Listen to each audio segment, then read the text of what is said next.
Everybody, thanks for watching. And just a quick reminder that Ancient Religion Series Volume 1 is now available on paganism. Volume 2 will be out soon as well on Zoroastrianism. Definitely take advantage of that. Also, have the sale going on for the 2020 digital downloads for the entire year, just like last year, as well as the Never Pay Again sale, so you don't have to ever pay for digital downloads again.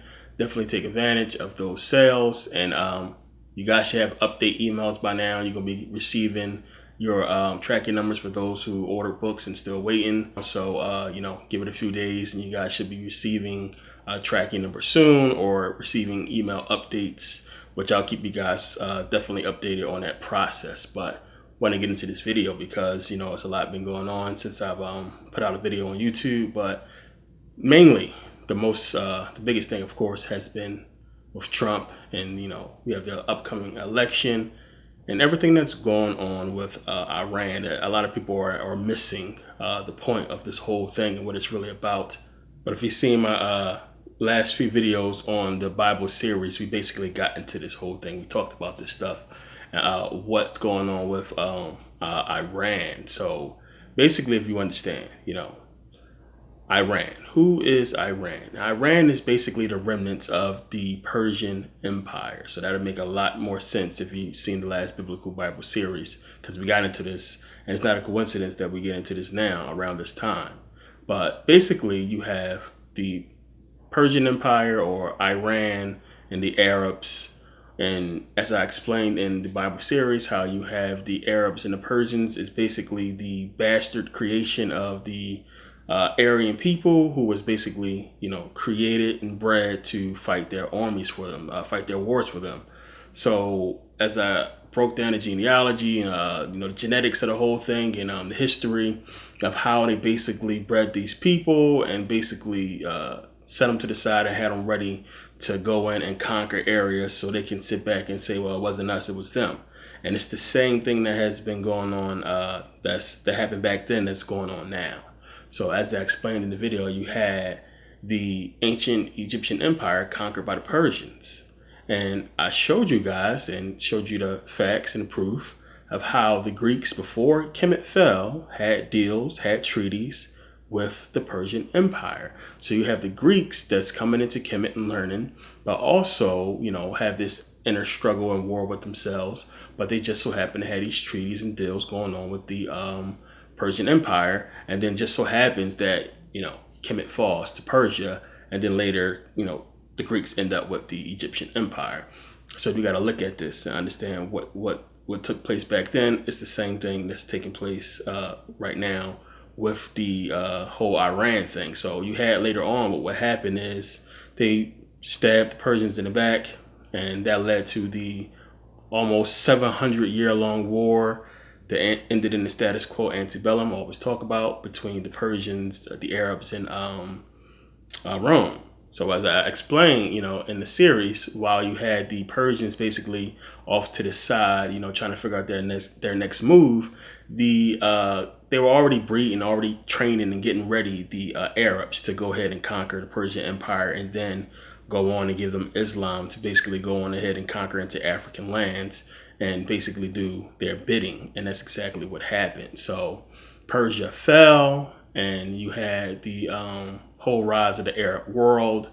And the remnants of that Persian Empire is what we know today as Iran. This is why we look and we see America go and conquering up everywhere else. But Iran has been one of those territories, one of those nations and countries that has set aside by itself and has not, done anything. They've been to themselves because they know history. So it's not a coincidence, as I said as well, how you have the Saudis, the Arabs, Saudi Arabia, where the Arabs come from, have a whole kingdom with a royal family and so on and so forth. Not a coincidence. So you have all this, and you have America basically conquering and doing what they do, taking up the lands around Iran and so on and so forth, causing all these wars. And what would happen back in, let's say, 1914, I believe it was, you have, Iran basically say, we don't have much, poor nation, but we have this black stuff that's coming out of the ground, that's what we got. We got a lot of that. And, the British people say, okay, well, we can help you out with this stuff. So the Iranians, they didn't have any clue about oil, let alone how to basically harvest it and, get it out to market and sell it to people and consumers and so on and so forth. So Britain is basically like, we're going to be doing all the work. We got all the equipment, we got the know-how, we got the customers and clients and so on and so forth. So we have to take 51% of this profits in order for us to do this to help your country basically out of poverty. And, some idiot said basically, okay, this is what we'll do. So you have in 1914, the Anglo-Persian oil company basically formed. And you had, because of this, them being able to, grow the economy, create jobs, and so on and so forth. Until you had, later on in the 50s, you had Mossadegh come in to be the prime minister and basically want to nationalize the oil, because you have this country, Britain, taking majority of the profits, and it's your country, and it should be more profits going to the people starving, it's corruption, and so on and so forth. So Mossadegh basically comes in as prime minister, and he's trying to nationalize the whole thing. And of course, Britain comes in and they like, well, you guys can't do this. This is not going to happen. So they basically get together with the CIA. You have MI6, which is like the British Secret Service or the British CIA. Yeah, MI6 and the CIA come together with the grandson of Teddy Roosevelt, or Theodore Roosevelt, who was Kermit Roosevelt. And Kermit Roosevelt is a CIA agent who basically goes into Iran and sets up this whole coup to basically get rid of the Prime Minister Mossadegh, who basically is there and almost is very close to, getting the British out of there. So it basically goes bad. It doesn't work out the way it's supposed to work out. A lot of you guys probably know the story. And what happens is they send a wire to Kermit Roosevelt to tell him to basically, flee, run for your life, get out of there. It's not going to work. But he's been there too long, and he understands what's going on. And he has an ace up his sleeve to basically get the whole thing set off for the coup. So takes some money, he starts bribing people, and he basically sets this whole rumor about that, Mossad is basically trying to overthrow the throne and take over the whole thing. And, they basically, run him out, and he's exiled into hiding later on. So you have that whole thing take place, and you have them basically reinstall, different leadership that they can control to basically, garner control of the petroleum, the oil. So early in the game, you have this whole controversy, and this was basically, thought of as fairy tale story for a long time, until the CIA actually came out later on and released the actual documents and proof that this actually happened. And, it's public record today where this happened. So it says here, Persian soldiers chased rioters during civil unrest in Tehran, August 1953. On August 19, 1953, democratically elected Iranian Prime Minister Mohammad Mossadegh was overthrown in a coup orchestrated by the CIA and British intelligence. After having nationalized the oil industry, the Shah Mohammad Reza Pahlavi was reinstalled in the primary position of power. Massive protests broke out across the nation, leaving among 300 dead, which is crazy, and firefights in the streets of Tehran. And anytime you see it, read like that, where you have people, they remove somebody and the people are rebelling, that tells you it's something up. Because if you get rid of an evil or bad dictator or somebody who's running the country poorly, the people are not going to fight for him. So the fact that you had 300 people die for this dude and his rioters and so on and so forth means that they didn't want this guy removed. But the same thing they did, they would do later on with Gaddafi, basically hire people and pay people to, destroy their own country. And that's the power of money. They've been using it against us. We destroyed each other because of money. They destroyed each other because of money. And they got these people to buy into the bullshit and basically sabotage their own country for a couple of hours. So the whole CIA, British intelligence coup, was called Operation Ajax, that the grandson of Theodore Roosevelt basically was behind, and it was on the ground. Stories about him hiding in the back of cars, driving into the castle, and so on and so forth. It's a whole James Bond type deal when you start to read the whole thing. But the reason why, he basically wanted to nationalize the oil in Iran besides obvious reasons, of course, is that we're talking around, just the end of World War II. And as I explained before in previous videos, World War II was the new world order for Europe right there. Before World War II, you had everybody broken up in different countries. Now, me having to do with citizenship, understanding how Europe works. I got my residency and so on and so forth in Sweden. But because, once you get your residency in Sweden, once you become a Swedish citizen or a citizen of the Schengen area, you can live anywhere in Europe. And this is basically because of what happened in World War II, and them basically coming together and saying, well, we can never allow something like this to happen. Let's get this agreement together. Let's basically unite. And something like this will never happen again. So much death and destruction and people dying in war. We can't let this happen again. Let's just come together.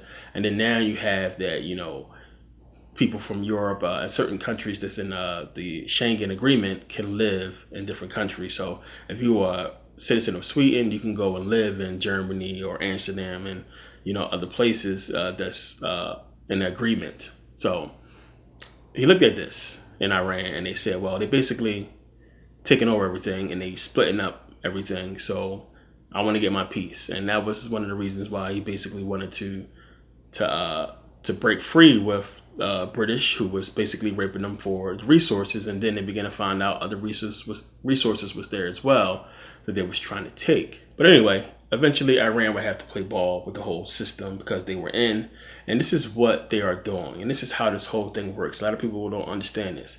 You have with GATT was the General Agreement on Tariffs and Trade.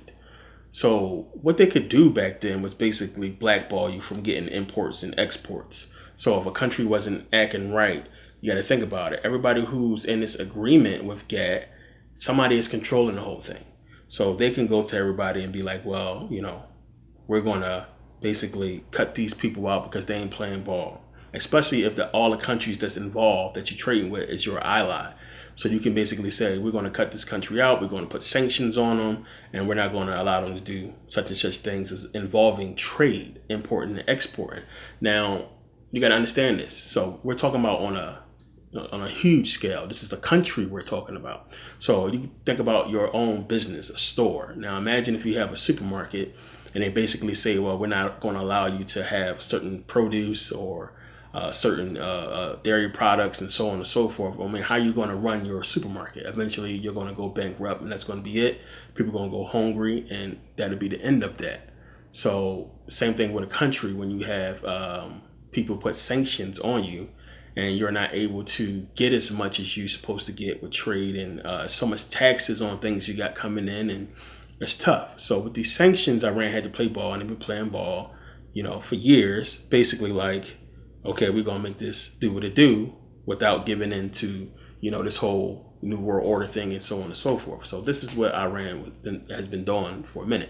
But we know we had in 1995, the World Trade Organization replaced GATT. You had about 120 something countries involved with that whole thing. And again, you got to look at who is controlling this. Who is the people that is behind the whole thing? They met in Geneva to come together and basically say, okay, well, we're going to have this whole World Trade Organization, and we're going to come up with these different rules and everything on world trade. And all of this is important. Is leading up to what's going on today, giving you history of, our problems with Iran and why Iran would have a problem with us. But it's old, of course. And also, of course, whoever controls, the whole World Trade Organization controls the country's GDP. So gross domestic product. So I can control what your country is going to import and export, and what kind of money you're going to get for your exports, and what kind of taxes or tariffs that's going to be placed on anything you bringing in or putting out, plain and simple. And tariffs is basically a tax on a certain amount of goods that's coming in or leaving your country. So I mean, when you control this, you regulate an entire country. So you got to look at the genius of what they've done. A lot of people don't get it. We look at this stuff on different levels. I mean, your level may be your job and a couple dollars that you make it, but these people are running this global scheme, and they've been using different things for different time frames to control the people. With religion, one, then you had slavery, two, and then now this was just trade. So whoever is locked down on trade and running this thing can control countries, and this is what these people have been doing, for a long time, and just blocking countries out and basically making them, third world countries because they control importing and exporting. Again, you have to think, if I'm a country like Africa, if I'm a continent like Africa, and I have so many different countries producing so much, right?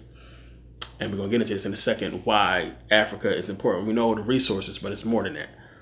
How am I poor in any kind of way? How am I poor?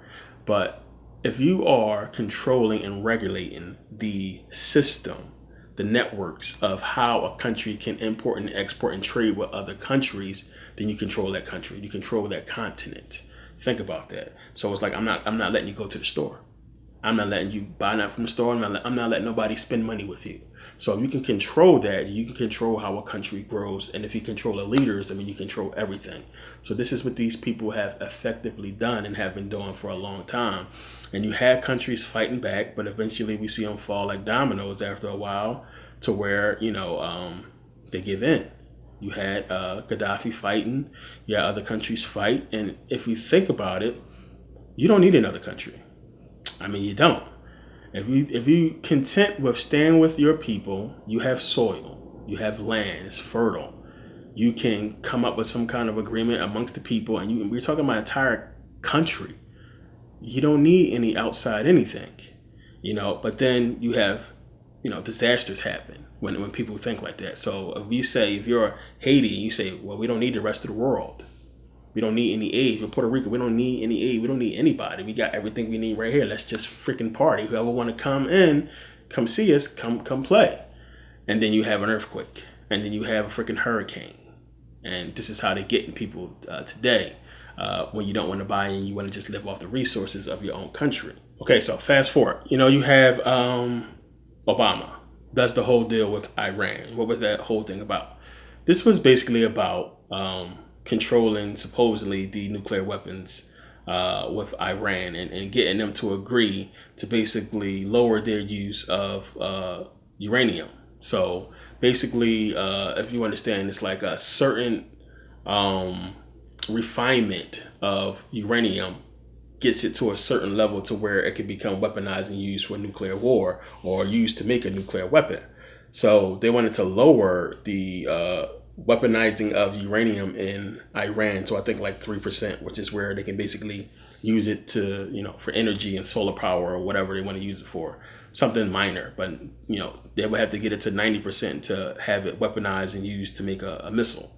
So apparently Iran was supposed to agree to this, and America was going to release some of the sanctions they had on Iran that was basically crippling the country.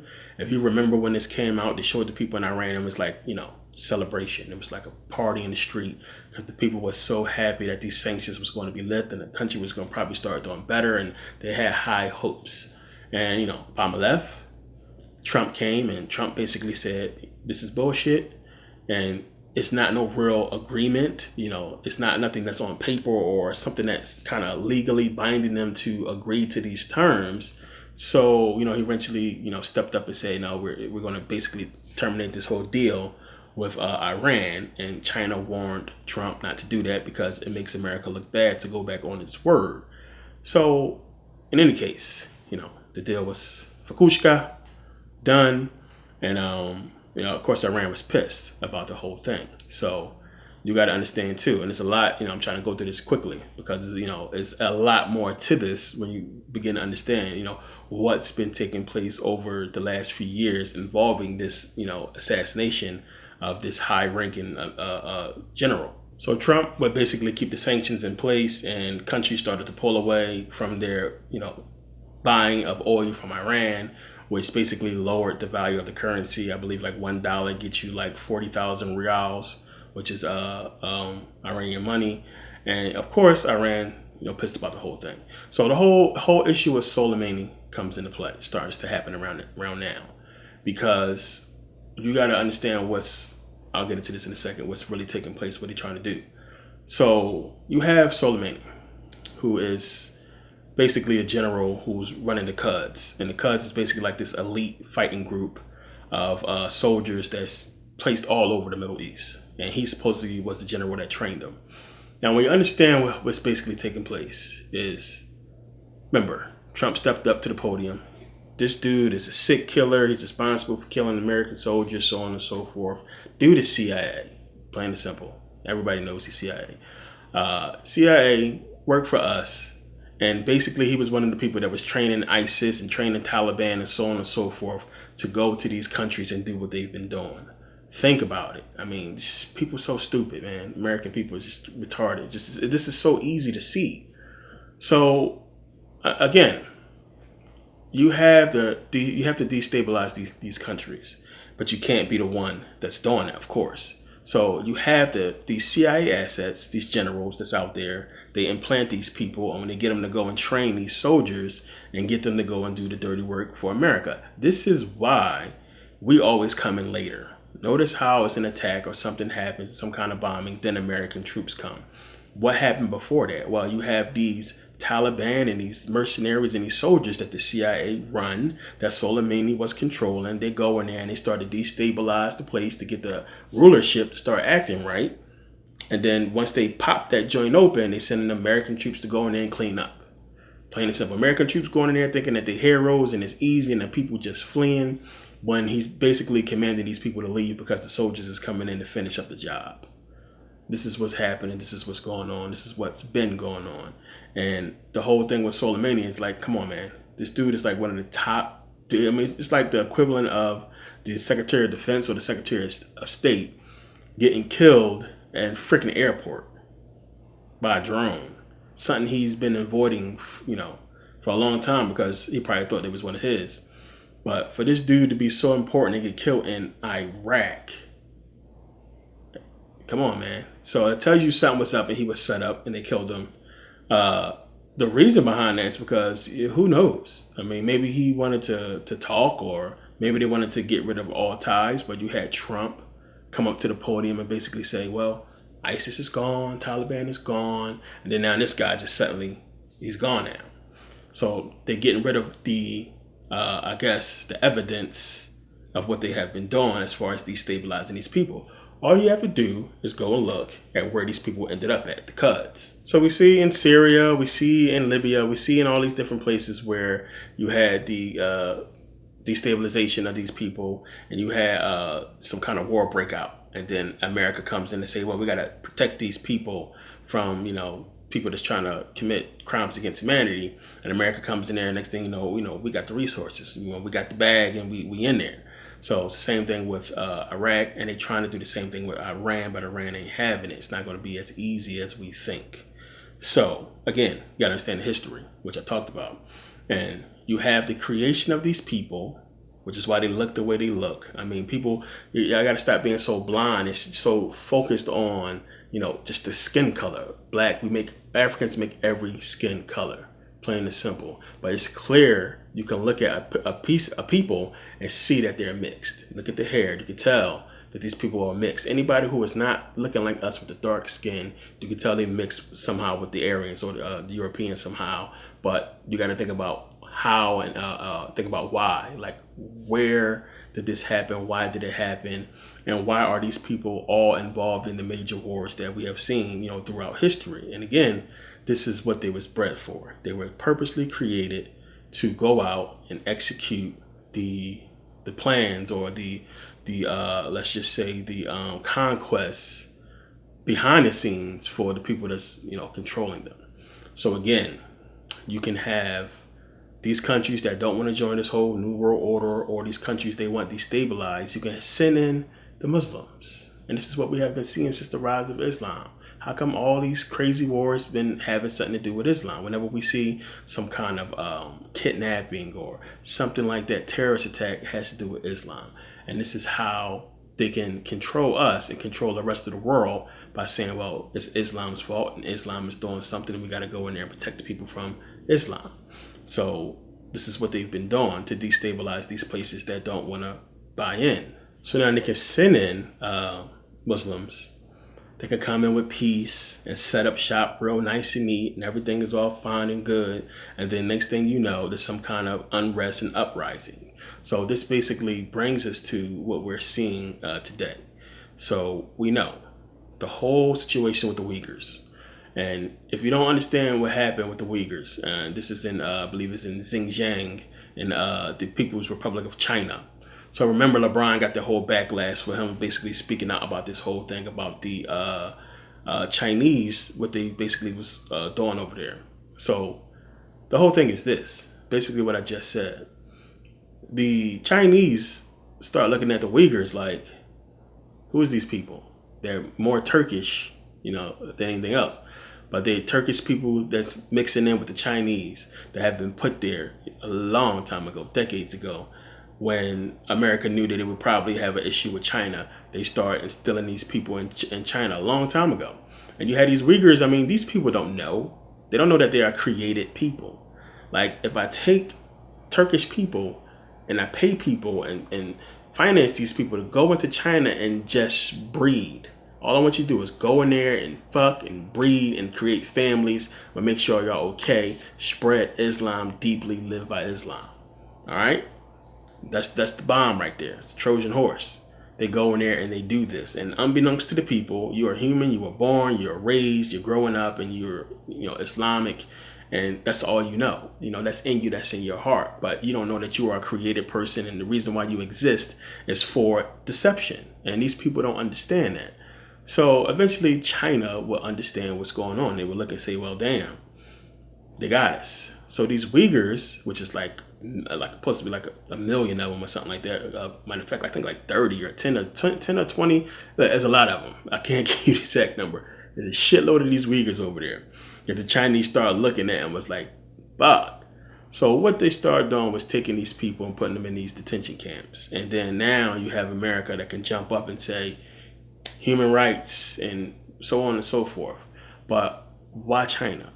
And this is the part people are not seeing. Why China? What's been happening with China? China done had their ass in African cookie jar. And China been hip and been jumping into Africa and buying up all kinds of stuff and buying up stuff that they think America gonna try to get their hands on, like Jamaica and all these other countries that China's been trying to, or islands I should say, China been trying to jump into, like Puerto Rico, like the Bahamas. Now, when you start to see the Chinese have a huge, massive interest in Puerto Rico and the Bahamas, and then all of a sudden, natural disaster. That the Chinese wanted to go into the Bahamas and Puerto Rico and had this huge expansion ideas for these places, Jamaica as well. And then all of a sudden, there's a problem. And a lot of people are not seeing but the behind the scenes war with the powers that be in China. So that happened.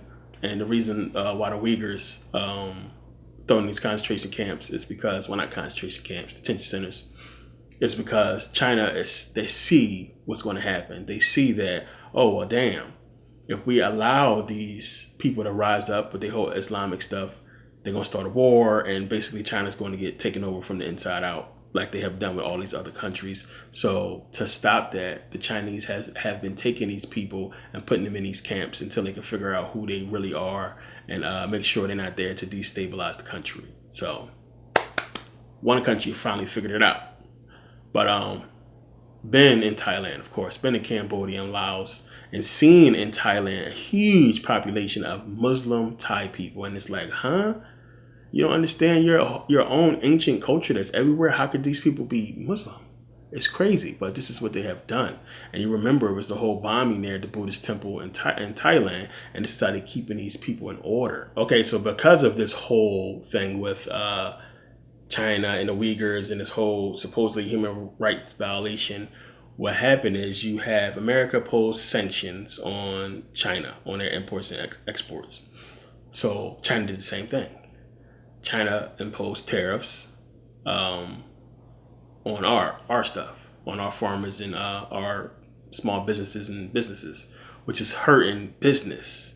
And that was the whole point of this whole new deal between Trump and China and this whole trade thing. And people were pissed about it because it don't release the tariffs that's actually on the that's still in place. So America has something like $300 and something billion in tariffs on the imports or the stuff that China's trying to bring in, which will break down to something like 30-something billion in taxes, I believe, that America would get because of these tariffs that's in place. And China has basically the same thing, with us. So it's hurting the business people. It's hurting the farmers. Now this new deal is going to give some relief to them, to where it's going to help them out in other areas. But the main thing they worried about is, these tariffs that's in place.